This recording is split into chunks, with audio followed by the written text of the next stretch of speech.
अस्सलाम वालेकुम स्टूडेंट्स।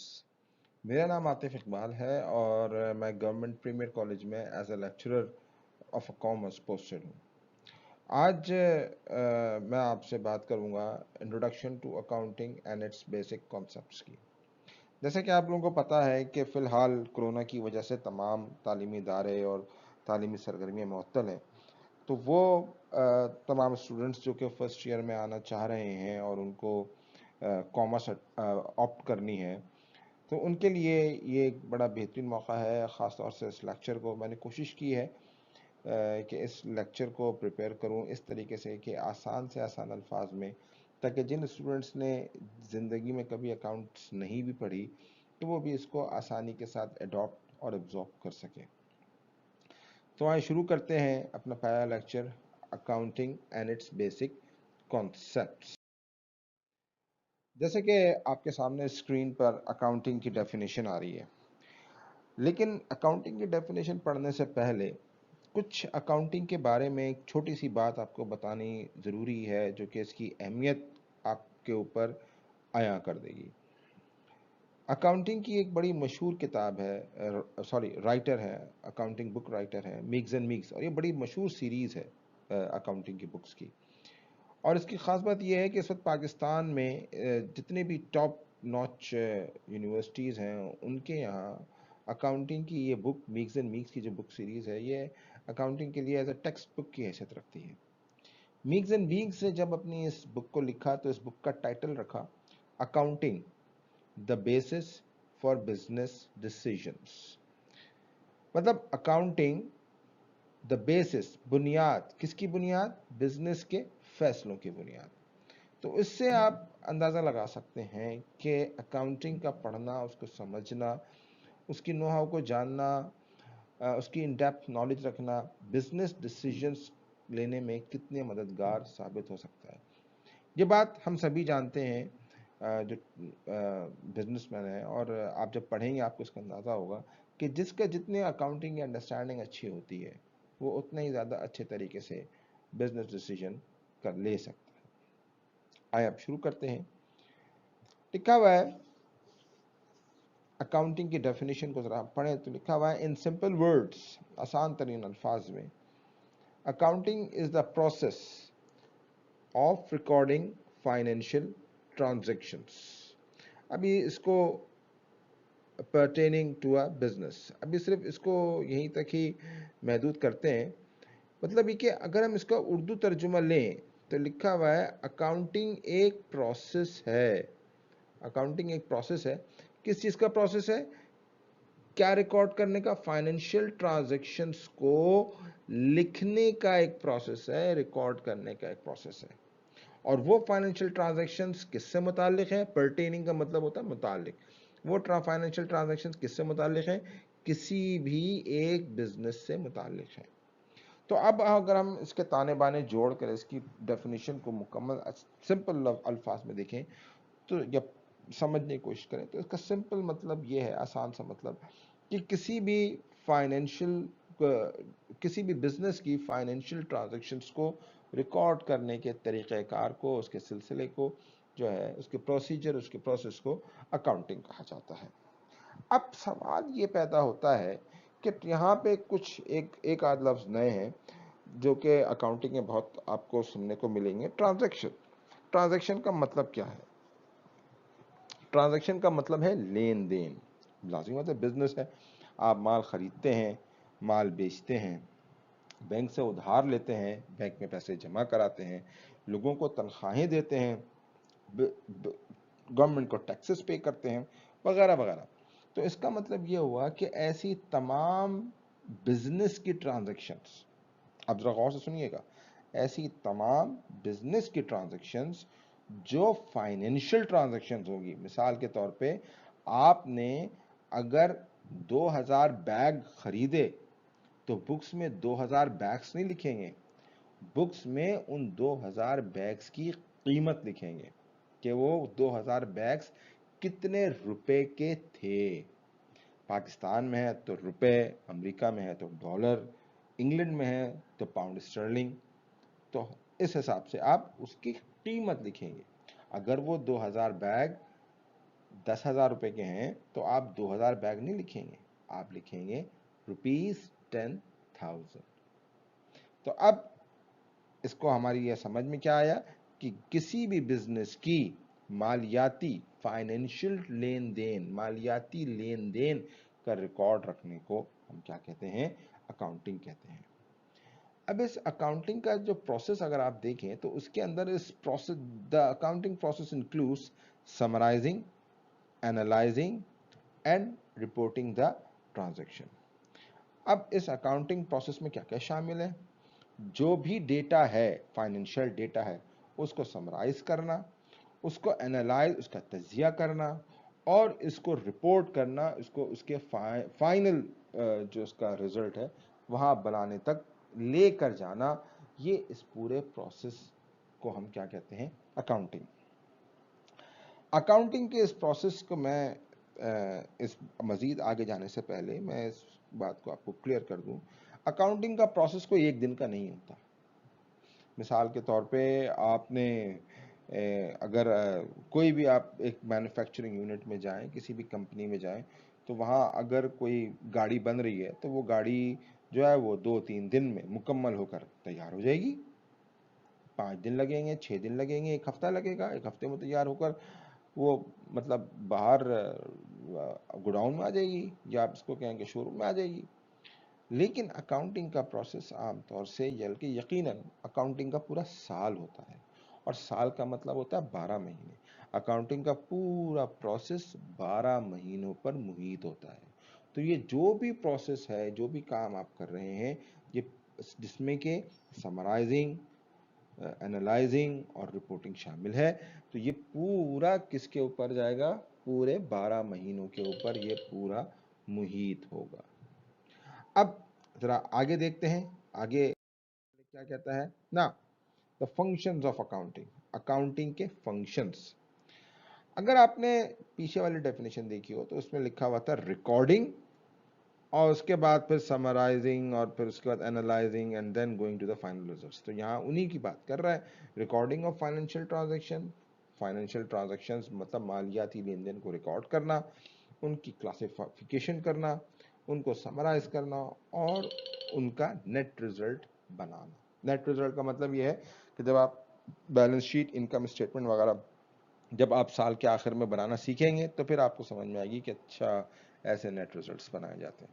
तो किसी भी कंपनी के फाइनेंशियल ट्रांजैक्शन रिकॉर्ड करने से लेकर उसकी बैलेंस शीट बनाने तक के पूरे इस प्रोसेस को हम क्या कहते हैं, अकाउंटिंग कहा जाता है।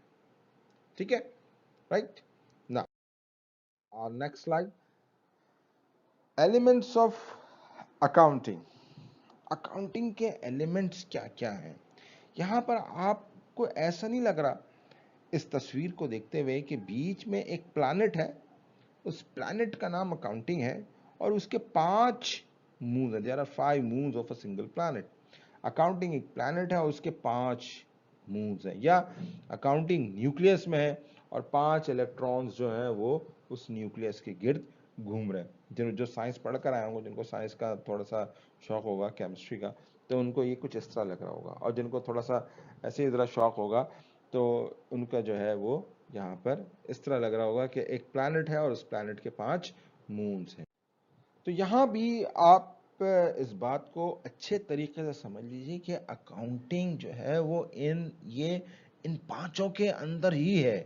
ये 5 एलिमेंट्स कौन कौन से हैं, एसेट्स, लायबिलिटीज, कैपिटल यानी इक्विटी, एक्सपेंसेस और रेवेन्यूज। तो अकाउंटिंग है ही यही 5 चीज, इन पांचों के गिर्द ही अकाउंटिंग घूम रही है।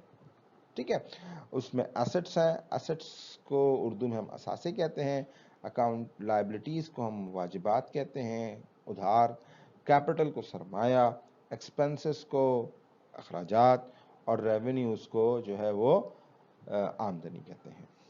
अगर हम जो है वो कुछ इस तरह कर लें कि अकाउंटिंग में एसेट्स का हम अगर ए ले लें, लायबिलिटीज का एल ले लें, कैपिटल का सी ले लें, और एक्सपेंसेस का ई ले लें, और रेवेन्यूज का अगर हम आर पिक कर लें तो ये हमारे पास ये 5 एलिमेंट्स ऑफ अकाउंटिंग हैं जो आपको कभी नहीं भूलेंगे। अगर आप इसको पढ़ें एक सिंगल वर्ड में तो ये बनेगा अल्सर। ओहो, अल्सर तो बड़ी बड़ी बड़ी बीमारी है, लेकिन ये बीमारी अकाउंटिंग की बीमारी है, इसलिए ये अल्सर ए से है। वैसे अल्सर यू से आता है, लेकिन ये अल्सर ए से आता है। अब कोई भी आपसे पूछे कि आपने अकाउंटिंग के एलिमेंट्स पढ़ा, तो आपको याद रहना चाहिए अल्सर।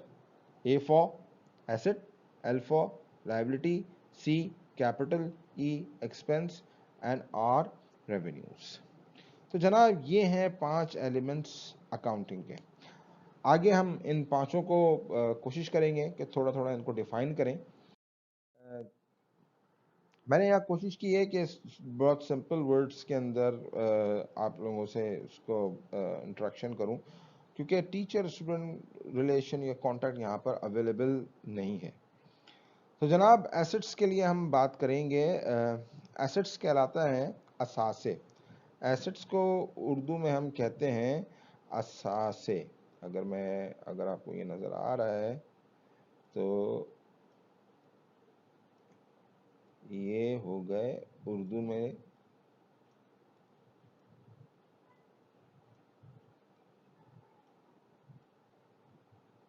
जनाब असासे। ठीक है, कह रहा है एसेट्स क्या है भाई?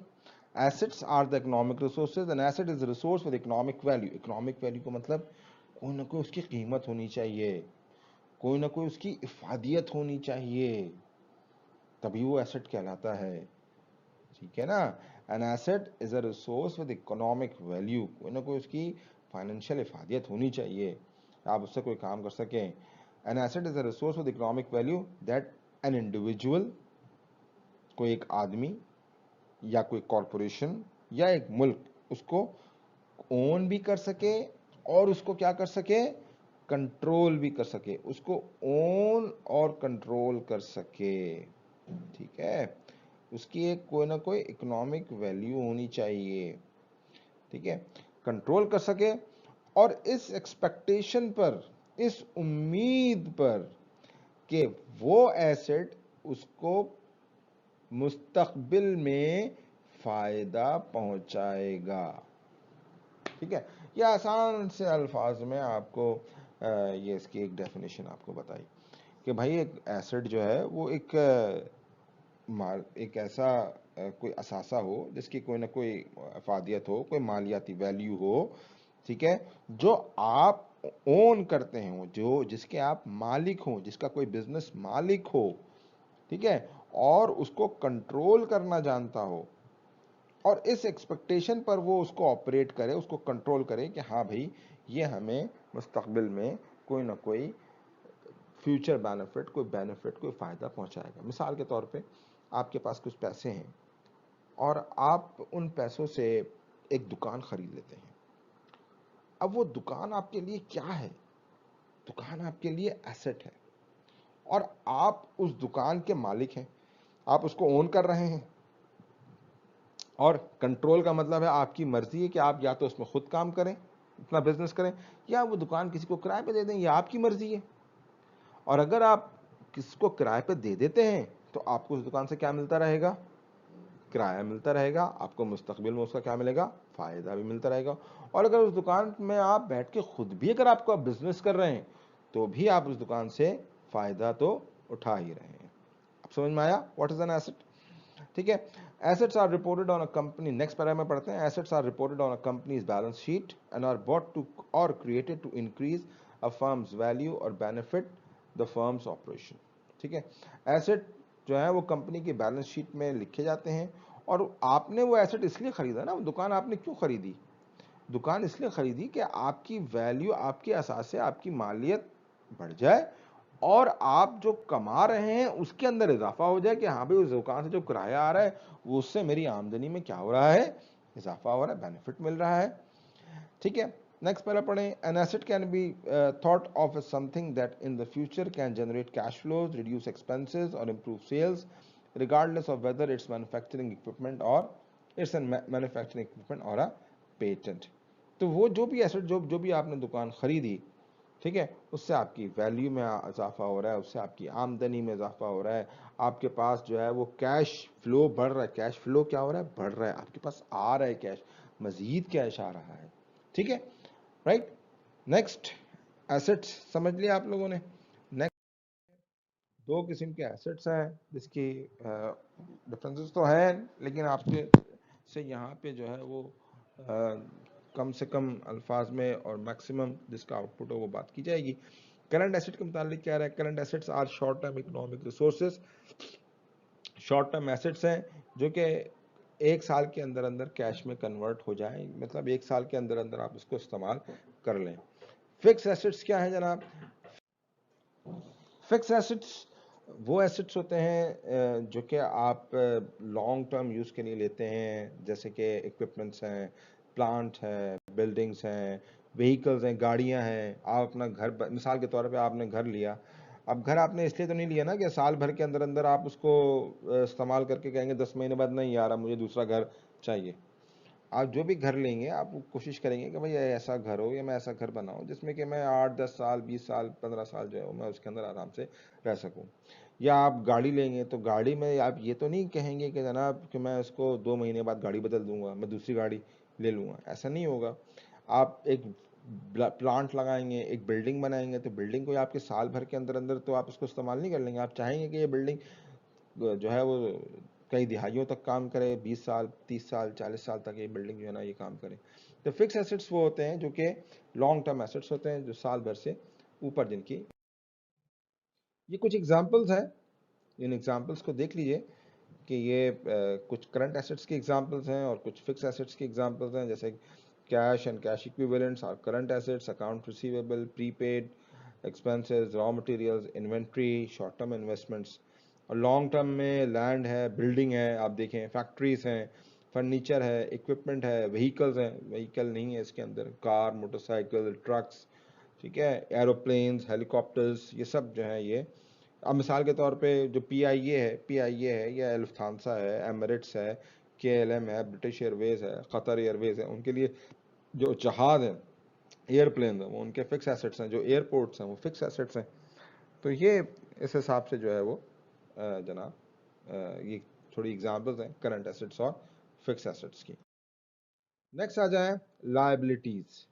लायबिलिटीज को एक बड़े सिंपल अल्फाज पे मैं लफ्ज़ में अगर मैं इसको आपको उर्दू में जो आपको समझ में भी आ जाएगा, दैट इज़, ये लिखा मैंने उधार। क्या है लायबिलिटीज का मतलब? उधार। उधार जो आपने देना हो। अब देखिए इसी को अंग्रेजी में लिख रहा है, आपने दो लफ्जों में समझ लिया कि जो हमने उधार किसी को देना है, हम पर उधार है, हमने किसी को पे करना है, वो हमारी लायबिलिटी। अब इसको वो क्या कह रहा है अंग्रेजी में पढ़ पढ़ लिए। Liabilities are obligations of the company. Liabilities companies की जिम्मेदारियां हैं। They are amount owed to creditors for a past transaction that are usually have the word payable. यहाँ देखें उस उधार के लिए ये लफ्ज क्या इस्तेमाल करते हैं? पेएबल। ये वो ऑब्लिगेशन है, जो जिम्मेदारियां हैं जो कि आपने माजी में आपने कुछ चीज़ें उनसे ख़रीदी हैं या कुछ चीज़ें आपने उनसे ली हैं जिनकी पेमेंट आपने नहीं की, और अब आप अपनी उन जिम्मेदारियों को पूरा करें, उनकी पेमेंट करें। यह है सिंपल लायबिलिटी का मतलब, उधार जो आपने उनको देना है। ठीक है, राइट? Is this clear? तो अब नेक्स्ट आपका, that are current liabilities. Current liabilities वो लायबिलिटीज, वो जिम्मेदारियां, वो उधार, वो कर्जे जो कि आपने साल भर के अंदर अंदर पे करने हैं। साल भर के अंदर अंदर पे करने हैं, जिसमें accounts payable, interest payable, taxes हर साल देना होता है, बिल्स हर महीने देने होते हैं, ठीक है, यूटिलिटी एक्सपेंसेस, अक्रूड एक्सपेंसेस, ठीक है, बैंक ओवरड्राफ्ट्स वगैरह वगैरह। ठीक।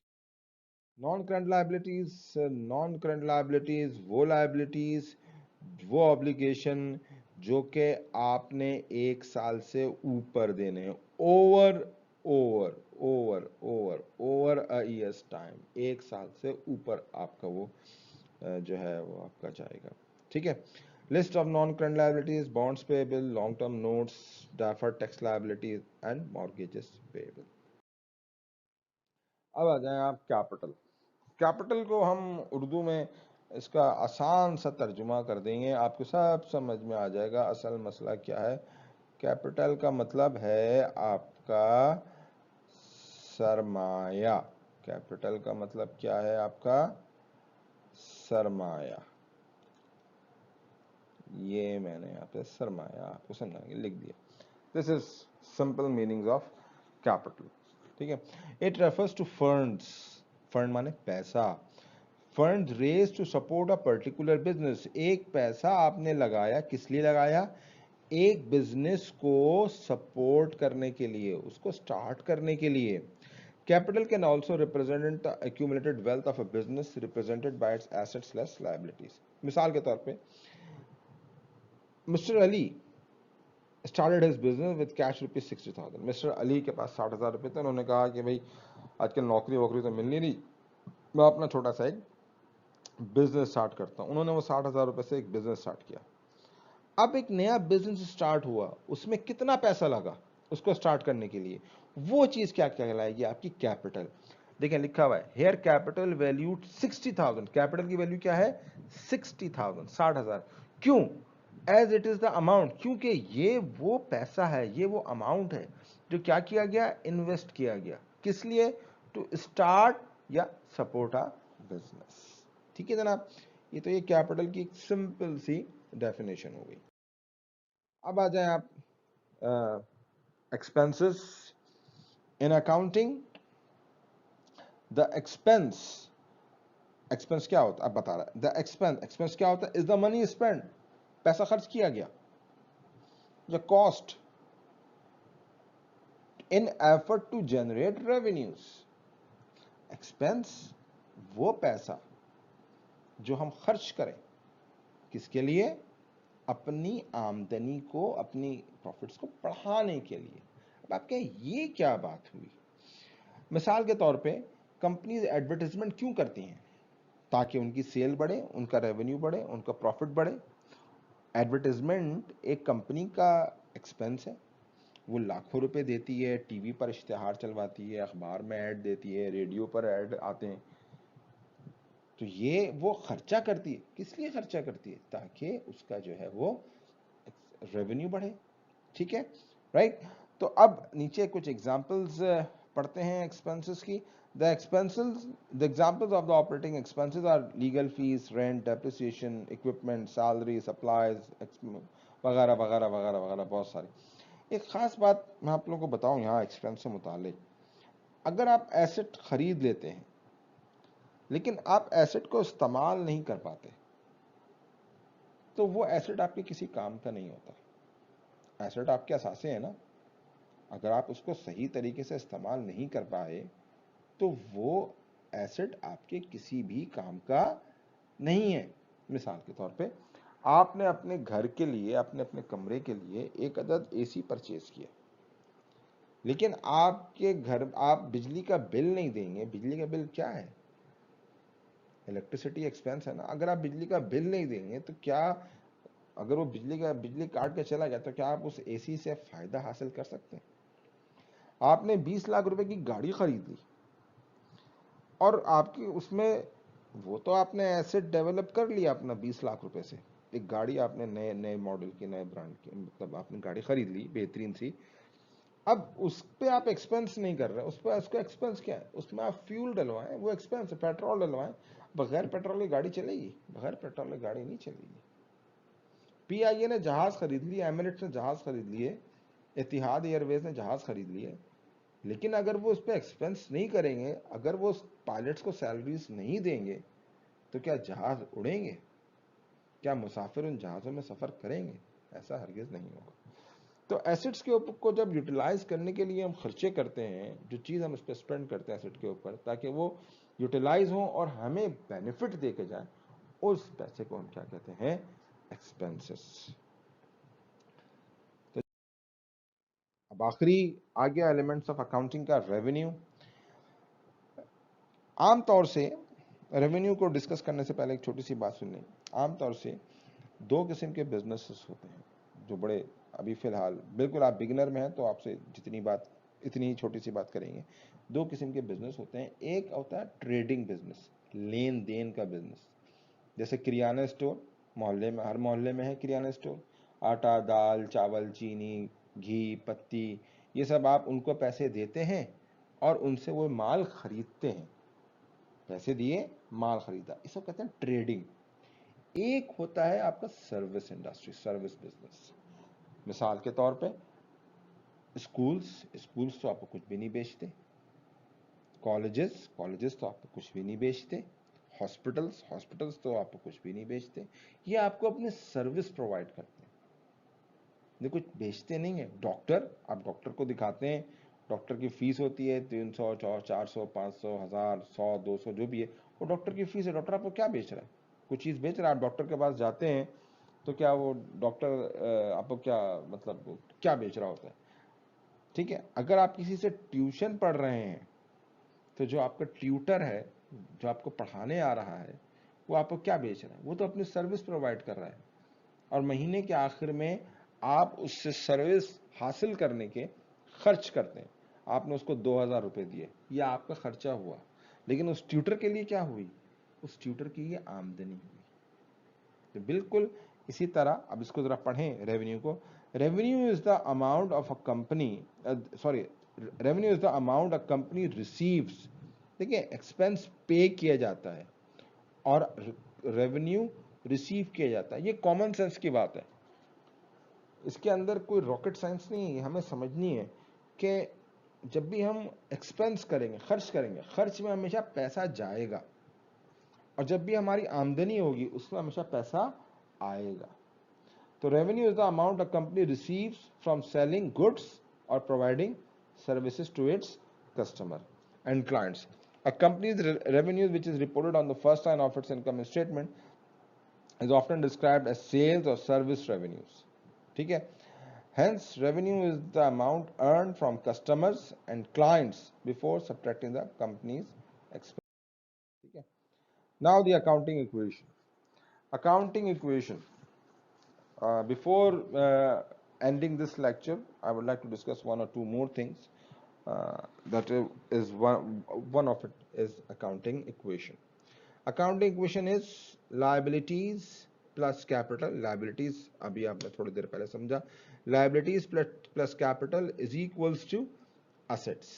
ये इक्वेशन है, और इस इक्वेशन को हम बैलेंस शीट इक्वेशन भी कहते हैं। एग्जाम में वो अकाउंटिंग इक्वेशन पूछे या बैलेंस शीट इक्वेशन पूछे, दोनों यही हैं। Here the total capital is investment plus revenue. Revenue means gains, gains माने फायदा, माइनस लॉस, लॉस खर्चा, उधार जो भी है, सॉरी उधार गलत किया गया, लॉस माने मतलब नुकसान, खर्चा, एंड माइनस ड्राइंग्स। सिंपल सी इसमें कॉमन सेंस से मैं बताऊं कि आपका एक बिजनेस का टोटल सरमाया क्या होता है? जो उस पर इन्वेस्टमेंट हो वो। अब वो बिजनेस अगर प्रॉफिट कर रहा है तो आप उस प्रॉफिट को, उस गेन को, उस आमदनी को उस इन्वेस्टमेंट में क्या करते हैं? प्लस करते हैं कि हाँ भाई मेरा बिजनेस प्रॉफिट कर रहा है, इसका सरमाया क्या हो रहा है? बढ़ रहा है। और अगर वो बिजनेस लॉस करे तो उसका सरमाया क्या होता रहेगा? कम होता रहेगा। इसीलिए ये माइनस में है, गेन्स प्लस में है, लॉसेस माइनस में है, और ड्राइंग्स भी माइनस में। ड्राइंग्स क्या होती हैं? ड्राइंग्स इन्वेस्टमेंट का वो हिस्सा जो आप बिजनेस में से निकाल लें। कह रहा है drawings are investments taken out from the business for personal use. मिसाल के तौर पे आपने एक बिजनेस है, आपका एक बिजनेस है, उसमें आपका सरमाया 80 लाख रुपए लगा हुआ है। आपको घर के लिए कोई जरूरत आ गई, अशद जरूरत आ गई, आपने उसमें से 10 लाख रुपए निकाल लिए, तो क्या अभी भी सरमाया 80 लाख ही होगा? अब सरमाया 10 लाख से क्या हो जाएगा? कम हो जाएगा। तो इसीलिए ड्राइंग्स को करते हैं, माइनस करते हैं। The last slide, and we are coming to the we are coming to the end of this lecture. That are rules of debit and credit. तो यहाँ रूल्स हैं, आप हर वही चीज़ देख रहे हैं जो एलिमेंट्स ऑफ अकाउंटिंग है, that is capital, revenue, assets, drawings, liability and expenses. Drawings are basically जो है वो कैपिटल का ही हिस्सा होती हैं। ड्राइंग्स को हम अक्सर जो है, अक्सर क्या, ड्राइंग्स का दूसरा नाम है आपका कॉन्ट्रा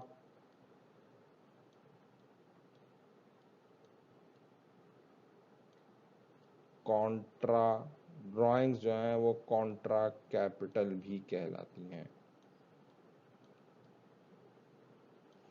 कॉन्ट्रा कैपिटल भी कहलाती है। तो इसलिए कॉन्ट्रा का मतलब होता है उल्टा, मुखालिफ। तो आप ये देखेंगे ड्राइंग के जो उसूल हैं वो कैपिटल के बिल्कुल उसूलों के बिल्कुल मुतजाद हैं। तो ये rules of debit and credit आपको याद होनी चाहिए, ताकि जब हम अपना नेक्स्ट टॉपिक की तरफ जाएं, जाना जड़ना जब करें, तो ये it's a blood line in accounting. Accounting का यही बुनियादी उसूल है। अगर आपने इस रूल्स को याद कर लिया और इन पर आपकी ग्रिप अच्छी हो गई, तो समझ लें आपको जो है वो बेसिक्स और आपको एडवांस अकाउंटिंग में कभी भी इतनी प्रॉब्लम नहीं होगी। दैट आर वेरी सिंपल, सिर्फ इंक्रीज डिक्रीज और डेबिट क्रेडिट में ये है। अब कुछ लोग कहते हैं जी डेबिट क्रेडिट का मतलब क्या होता है, तो यहाँ डेबिट एंड क्रेडिट का कोई मतलब नहीं है। डेबिट और क्रेडिट दो कॉलम्स हैं। जब कॉलम पहले आता है वो डेबिट है, जो कॉलम बाद में आता है वो क्रेडिट है। और ये तमाम रूल्स जो हैं वो डेबिट क्रेडिट के पर्सपेक्टिव में लिखे हुए।